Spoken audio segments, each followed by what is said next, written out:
Step forward, couple of steps back. That's what it feels like to be a Jets fan right now. Welcome into Flight Plan, coming off the Jets' brutal loss to the Dolphins on Sunday. They're swept by Miami in 2025. Tim McMaster along with Zack Rosenblatt. Thanks for joining us, whether you're watching us on the video or the audio. Welcome to the Baggage Handlers as well on YouTube. Give us that 5-star review.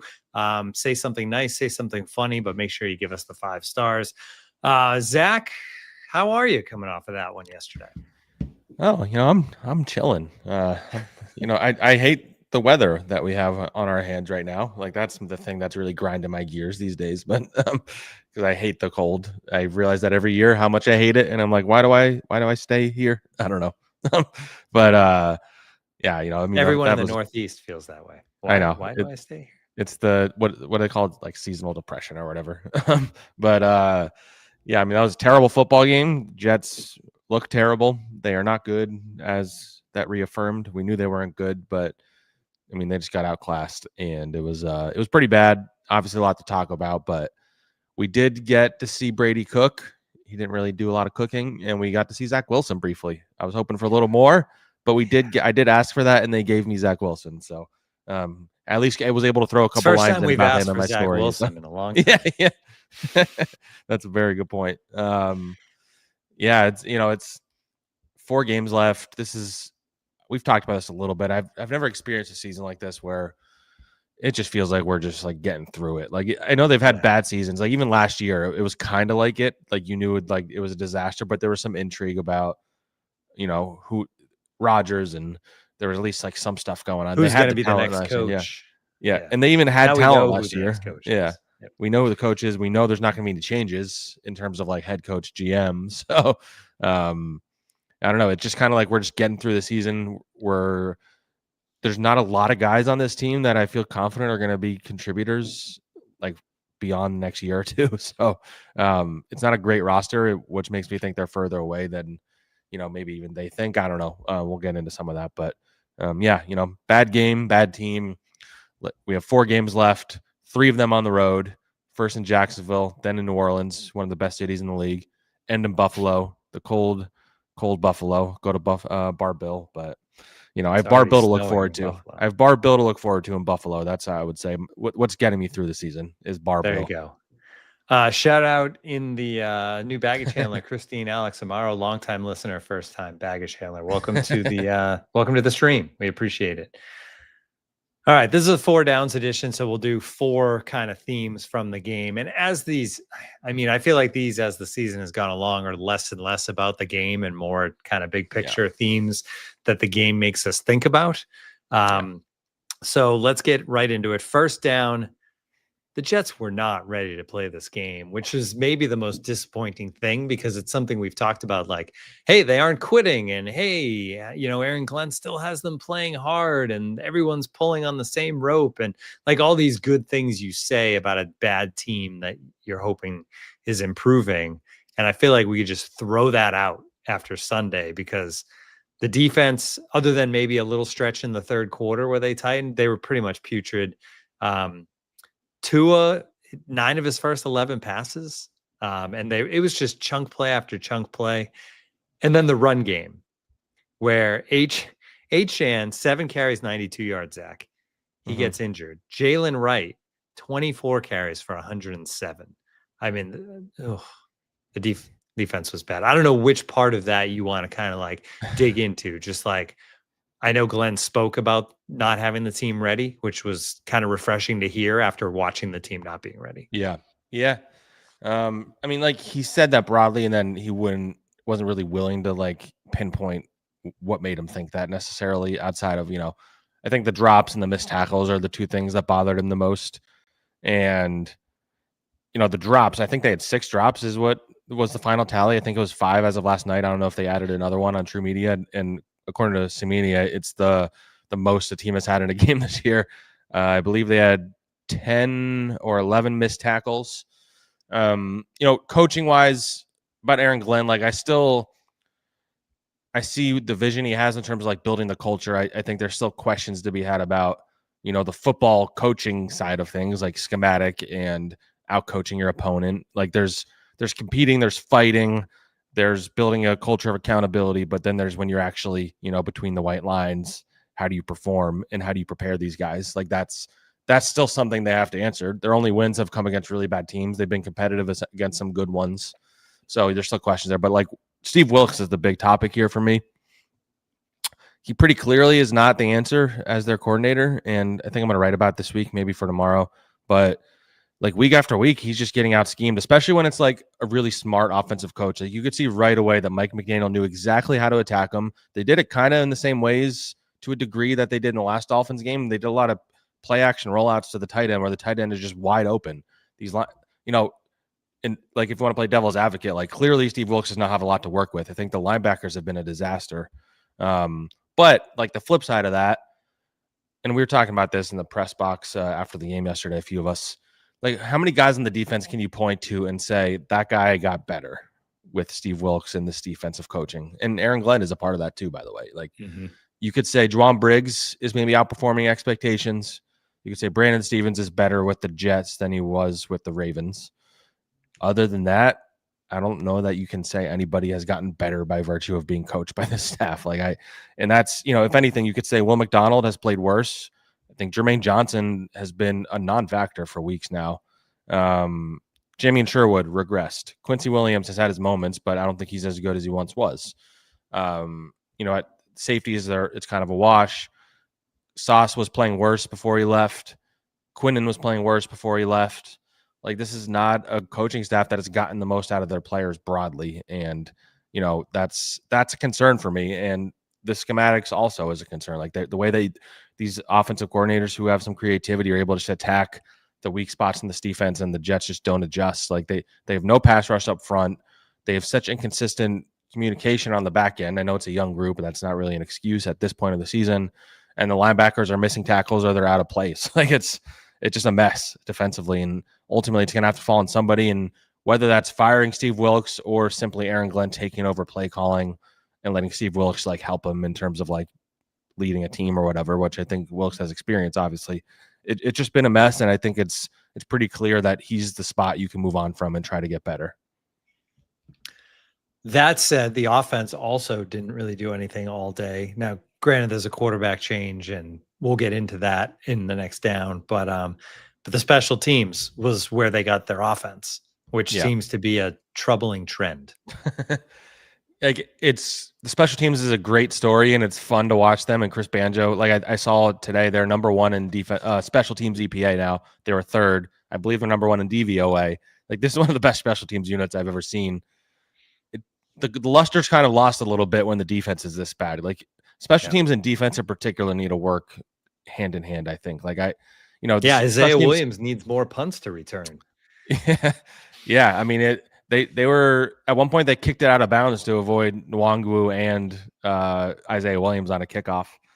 Like their special teams unit is being wasted on a terrible team, unfortunately. Like you can feel good about it next year. They have to re-sign some of these guys. They'll get some injured guys back, like Irv Charles, who's a really good gunner. But yeah, can they maintain this level of play year to year, and can the defense even come close to it next year? Like that's the biggest question. I think the offense has had its moments. It's very inconsistent, and there's definitely concerns there. But special teams has done their job. The defense has resoundingly not done their job outside of a couple of games, and it's bad because in the years that you and I were podcasting together, the defense was always good. Like even last year, it fell apart a bit, but like even leading up until they fell apart, the defense was still pretty okay. Before that, they were one of the best in the league, 22 and 23.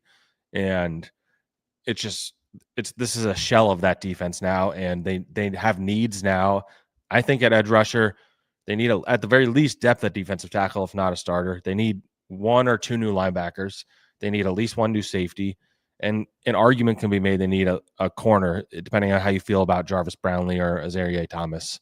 Jarvis Brownlee probably out for the year now, by the way, got put on IR with a hip injury. So you're not even really going to get to evaluate him now, which is problematic because he only played like 4 or 5 games and they were a mixed bag. Like he did not show enough for me to say he's definitively the answer. Like I think he has talent, but so there's so many questions on this defense, and they just clinched missing the playoffs for 15 straight years. It's hard to believe they'll be able to turn it around quick enough to change that next year either, based on the defense in particular. Second down, let's get into the quarterback. Tyrod Taylor obviously injured. So Brady Cook makes his NFL debut. There were moments for sure. I mean, he flashed a little bit at times. Overall, the numbers were 14 of 30, 153 yards, couple of interceptions. One of those interceptions was terrible. The first one when it was down the left side, and he basically threw kind of into double covers. There was too much over there. It was easy interception. I think on Twitter you called it pitch and catch with the defense. The second one, and this was a lot of talk I know on social media, like that AD Mitchell should have done more. Yeah, become a defender and done more to break it up. It's still not a good throw, but like Mitchell didn't really fight for it the way he could have. But either way, they're driving in both situations and interceptions. Now, he wasn't helped by those drops because I think it was the same drive where he ends up throwing that second interception. He had a quick out to the running back out of the backfield. No, it was going to, which was going to be a touchdown. That was Mechie, right? Yeah. It was going to be a touchdown. It was beautifully thrown right where he needed it to not stop running and run with it and just a blatant drop. So he wasn't helped there at all. But this isn't a guy that was supposed to play at all this season. So first question for you is like, are we going to see him again? Yeah, there's a lot up in the air right now because you have Tyrod Taylor, groin injury. It was bad enough that it knocked him out. He didn't even come back to the sideline. And Glenn didn't have any updates today. I imagine we hear more on Wednesday. You have Justin Fields, who 2 weeks ago says he's not really keen on being a Wildcat quarterback because he's scared of getting hurt. And then all of a sudden, knee soreness pops up this last week. He's knocked out. Is he available, or is this a Zach Wilson declining to play situation? I don't know. Do you want to play him? Brady Cook's their only completely healthy quarterback by all counts. And if I'm handicapping it right now, I'd predict he starts this week. I don't say that with confidence. Like they still might want to go back to Fields. I don't know why they would, but I think Brady Cook, like it has to be said, it's a really tough spot for an undrafted rookie who has never played an NFL game to go an entire week without first team reps and get thrown into the fire like that against the Dolphins team that's very competitive now. So he was in a tough spot. He was definitely overcompensating in the beginning. His throws were kind of missing, and he actually they went 3 and out on his first drive, and there was boos. I don't know if it was for him or just for the 3 and out. I felt bad for him because it wasn't really his fault that they got, like, he hadn't done anything wrong to this point. He's not the reason why they are where they are. But I think as time went on, he got more comfortable for sure. I think he showed some flashes of he's clearly not afraid of the moment. For an undrafted rookie, there's nothing bad to be said about that. Like, I've seen some really bad quarterbacks play for this team that, in the Brady Cook undrafted guy off the street ilk, guys like, Luke Falk, Tim Boyle. And I think he looked better than those kind of guys, which, I know it's not a high bar, but it's something. And so, see what you have in him. I would play him this week if Tyrod can't go. With a full week of prep, I will say the Jaguars defense is not bad. They definitely force a lot of turnovers. So I'd be concerned about that a little bit. But, I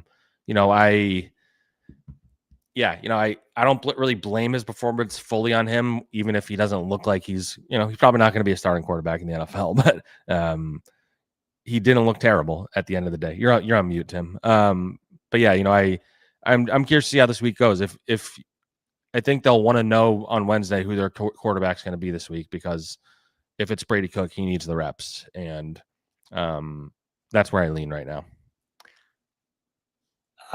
He seemed willing to sling it to a degree, which I think is the reason. If Taylor's out and it comes down to him or Fields, I think you have to play him, because we've talked about all the time about, getting an idea for these receivers and continuing to see what they can do. And he's going to at least throw it. At least he showed that. And he had a couple of great throws. He had the one down the right sideline over the shoulder. That was just a great throw. So you feel like Fields is going to come in and, from what we've seen, be afraid to throw it. And it looked like Cook's going to try to cook. And he's gonna come in. He's gonna. He drew the pass interference too a little before his interception. I will say the interception, like you said, was bad. I don't know why they're calling a play to let him even go in that situation. Like, just get to the field goal at that point, like get points. You know, and I will say, like, the Jets quarterback situation being what it is, it just feels like another classic late season Jets QB. They're just throwing out whoever's on the roster. Trevor Siemian, Tim Boyle. Like, over the years, they've just like thrown these guys out there at the end to get through the end of the season. Joe Flacco. It was hard not to think about like what we just saw from Fernando Mendoza on Saturday night against Ohio State. Like, and we'll get into that later in the week. Maybe we can try and get Dane on Yeah, this I week. think I'll reach out to him. But well, this is going to be an awesome. Just real quick, this is going to be yeah, an awesome playoff run in college yeah, football all the because guys are in it. all the quarterbacks are in the Yeah. playoff. It's really great. Yeah, so we get to see a lot. I mean, Dante Moore is someone that has a chance to play his way into being the number one pick guy if he wants to. But Mendoza was really impressive. I still don't know if he's a superstar, but he just But that feels was like against the best defense in the country, best defense, which is what you want to see from a prospect. Whereas Ty Simpson looked terrible against Georgia, by the way. But anyway, my point being, like, you can envision Mendoza working in this offense with this group because I think he's willing to make the throws. He has confidence and he can move and things like that. But we'll get into that later in the week. But that was a big part of my story because, you know, is he their savior? Can they even get him based on their draft positioning and things like that? Like, it's something to think about.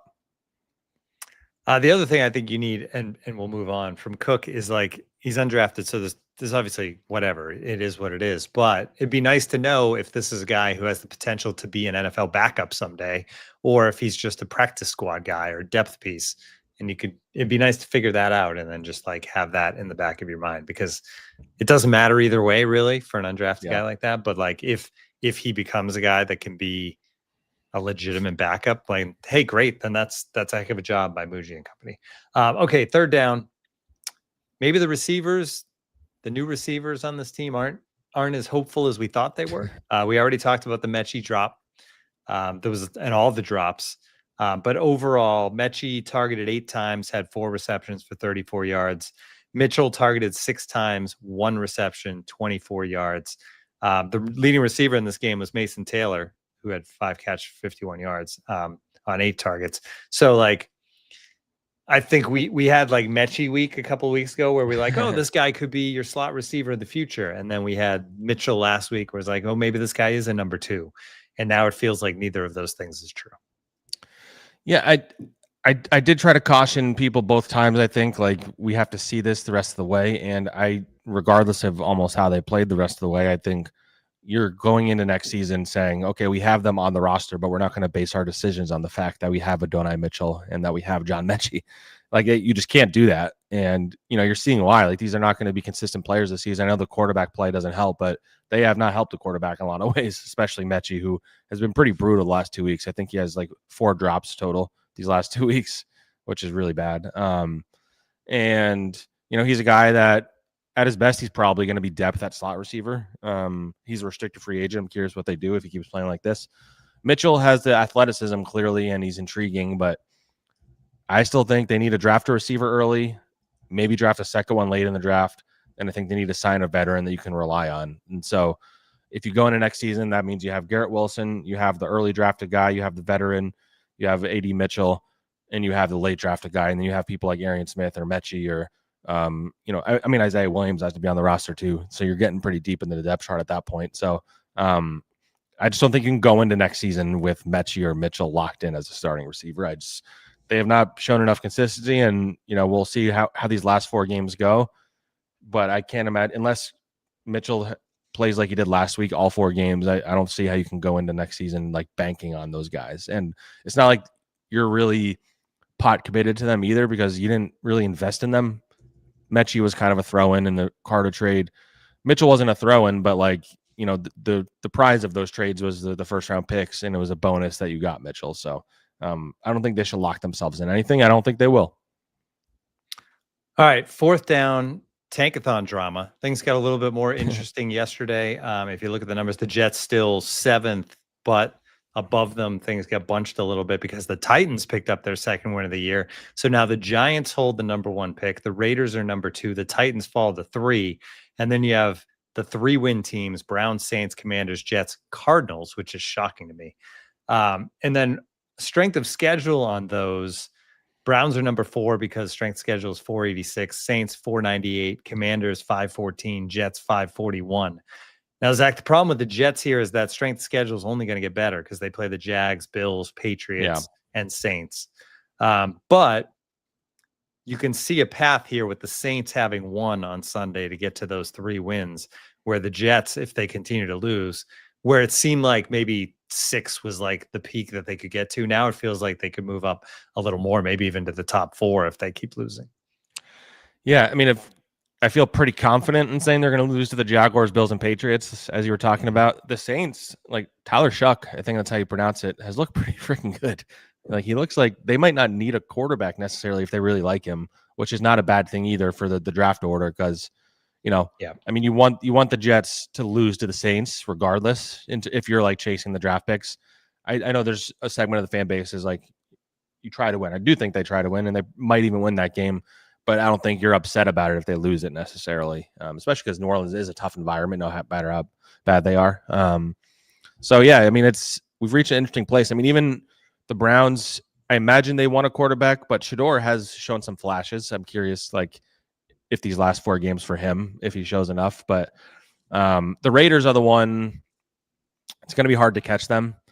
So you kind of want the top 2 picks to be the Titans and Giants in some fashion, or the top pick to not be the Raiders, because that's the only way the Jets are trading up to get a Mendoza, or, if it's Mendoza and more, I feel a little better. But yeah, to your point, like if the Jets lose out, they'll be in the top 5 for sure, because then you're 3-14. And if you're getting into the top 3, you feel really good.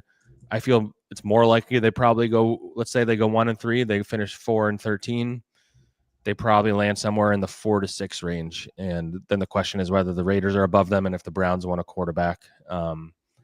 It's going to be a stressful time. It's kind of like the Trevor Lawrence year a little bit, though they don't really have a shot at number 1. I think it'd be pretty hard for them to get all the way up there, I'd say, especially because of like you said, they're not going to really have tiebreakers because of the strength of schedule. So yeah, this is Tankathon season. This is draft positioning season. The Jets do have the draft picks to trade up if it comes to it. But, as I mentioned earlier, they have a lot of needs on this team. We talked about the defense. They need wide receivers. They need to make a decision on Breece Hall. Let's say if they don't bring him back, I think they will. You need a running back. You need to make a decision on your center and left guard, all free agents. And you probably need a quarterback. So, like, you need most of the roster starting-wise. So, trading all your assets, I don't know if it's the best idea unless you're absolutely convinced Mendoza can be plugged right in and be a stud. But, more often than not, the quarterbacks look more like Cam Ward than they do Jalen Daniels in the first year. So you're still kind of washing away another year. I don't know. It's going to be a very interesting offseason. We're going to talk about it a lot. I don't know what the right answer is in terms of what they do in that area. Maybe we're going to have more of an answer about what quarterbacks are going to be out there in these coming weeks as these bowl games happen. And we get a better look at Dante Moore, at Ty Simpson, at Fernando Mendoza, at Arch Manning. Like, if any of them go off enough to where they're no doubt number 1, maybe this draft class looks a little better. But right now, it doesn't look like a good QB class, and it's a really bad time to need a quarterback, I would say. It is going to be interesting. I think because Oregon gets Texas Tech. I can see him looking really good in that game in the first round, and then obviously you see what happens. But then Mendoza, it's going to be a fun test because it'll either be Bama or Oklahoma, right? That they'll get in that second round game. So there's going to be a lot to dissect. So you could have that second round game where it's Simpson versus Mendoza. Be a lot of Jets fans watching. If that happens, you gonna go? They probably won't send me. I'm guessing it's probably somewhere. That would be hard to find a cheap flight. That one's at an actual. Does that one become an actual bowl game at that point? I can't remember when. The semifinals. At the very least, I'd be watching it, and I'll probably write about it, I would guess, if those two guys are playing each other, because that has Jets implications. So, quarterback stuff coming in the coming weeks, and I'll probably write something about these guys at some point soon. There's also all the veteran options. Like, we're going to have a lot of quarterback pods this offseason, kind of like we did going into the Rodgers offseason, though it felt like it was going to be like Derek Carr or Rodgers, I feel like, at the time. So this will be more like the Zach Wilson season, which was before you were on the pod. Yeah. But going into that and like figuring out, because that was the Trevor Lawrence year, right? And they had Sam Darnold on the roster too, technically. So yes, that was man. Just one quarterback situation after another. All right. This is I don't want to say this has been fun, but thank you everybody for joining us. It's been, it's in a lot of ways things maybe get more interesting now because we've gotten through like the murky middle of the season. Yeah, and yeah. now it's time to like look ahead to the off season and see how things come about. And I don't know, I'm kind of excited to see a Brady Cook start on this weekend. So we'll see if that comes to fruition. Thanks to everybody for joining us here on the Flight Plan podcast. We'll be back later in the week to talk more draft and look ahead to next week's game. Bye-bye, everybody.